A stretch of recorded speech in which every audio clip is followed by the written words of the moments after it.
Daniel Quinn's philosophical novel, Ishmael, An Adventure of the Mind and Spirit, is a story of how a gorilla arrives and throws light on the possibility that the world could be a very different place from what our culture restricts us to. And yes, I said a gorilla. Let's take a step back for a second. The novel opens with the narrator reading a personal advertisement in a newspaper.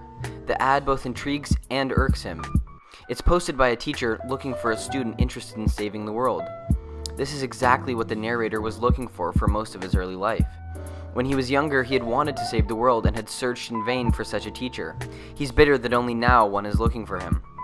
Although he suspects the ad is a hoax, the narrator goes to an empty office building indicated in the ad. What he finds is completely unexpected and strange. In an empty room, there is a gorilla looking at him through a glass pane. Even more bizarre, the gorilla is able to speak with him telepathically. It turns out that this indeed is the teacher he has been searching for his whole life. Call him Ishmael. Ishmael, a seemingly savage animal, is used by the author to offer a warning, both to the narrator and the readers, that modern Western society is in imminent danger, not from any one person in power, but rather from something he calls mother culture. Ishmael goes on to explain that mother culture is the dominant force in modern Western society. It is a form of mind control that makes people think and act the way they do. Here's an analogy to simplify this concept. Imagine society as an Olympic track. There are different races that people run on this track. Some people are sprinters and run short distances, like the 100 meter. Others are long distance runners and run the 5,000 meter. But everyone is running around the same track. This track is mother culture. It has an exactly defined shape. Most important are its painted white lines that divide it into 8 lanes that everyone must stay within. Athletes don't question these parameters. If they run outside of their set lane, the rules of track and field are set up to disqualify them. It is a framework that defines right and wrong, rewarding some actions while punishing others. Similarly, so does mother culture. It provides the framework for political and cultural activities within society while discouraging people from breaking the rules. And, according to Ishmael, it does this in a way that is so discreet that most people living in this world don't recognize mother culture's power over them. This is why the author has chosen a gorilla to talk about the nature of the world. Albeit a very smart gorilla, it's about getting an outsider's take on human behavior and culture. Ishmael has no skin in the human world. He is literally and figuratively free from the rules of the game. He reveals that mother culture has created a society of consumers backed up by an intellectual class who are there to primarily maintain the wealth and power in the hands of the world's elite. Most modern religions concede that man is imperfect, but they provide a framework to counteract these flaws. The 10 Commandments in Judaism are an example. So are the 7 cardinal sins in Catholicism. Ishmael believes that this framework serves to justify and encourage modern man's destructive behavior. For him, man is by nature neither good or bad, but modern Western values don't equip people with the knowledge of how they should live in the world. Take the story of Adam and Eve. The Lord banished them from the Garden of Eden when Adam is unable to resist eating the forbidden fruit. They find themselves cast out into an imperfect world filled with tragedy and sin, but it is also a place infinitely more captivating than paradise. The reason the world is intriguing is because in paradise there was no good or evil. Life was without definition, without limits. There were no highs or lows. The limits to life were now what defined it, gave it meaning. It was this casting out that acts as a kind of metaphorical birth of man's self-consciousness. From this point on, Adam is ashamed of his nakedness.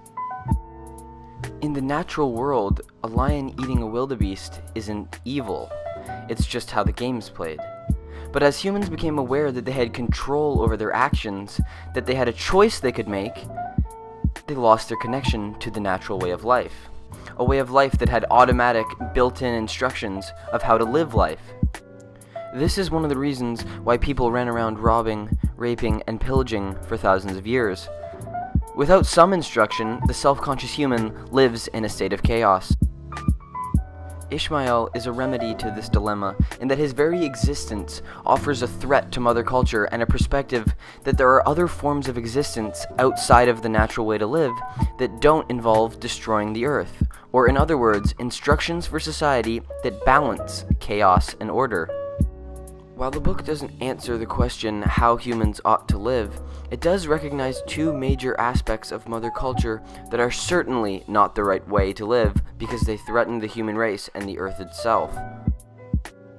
The first damaging aspect of mother culture is human supremacy.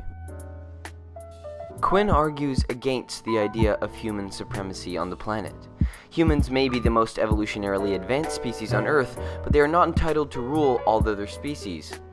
Ishmael states that humans should be subject to the same natural laws that allow for competition, but not the elimination of other species. By promoting the conquering of nature rather than a harmonious relationship, mother culture enables behavior that is causing the Earth's imminent destruction. The second dangerous aspect of mother culture discussed in the book is the supremacy of rich people disguised as philanthropy. Philanthropy is a controversial topic in Ishmael, especially as it relates to hunger and starvation around the world. In this novel, Ishmael suggests that philanthropy is part of the reason that the population is expanding beyond Earth's capacity to hold it. Instead of having organizations run by the rich, sending food to feed starving people, that money should be used to move the people to where the food is. Which begs the question, do philanthropists really want to help people, or do they want to keep them out of the way?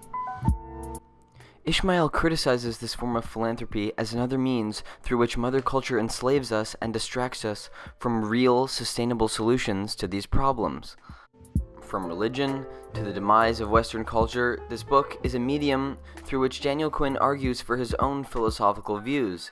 For a story about a telepathic gorilla, Ishmael tackles some of the most serious problems that humanity faces today and offers unique perspective on these issues.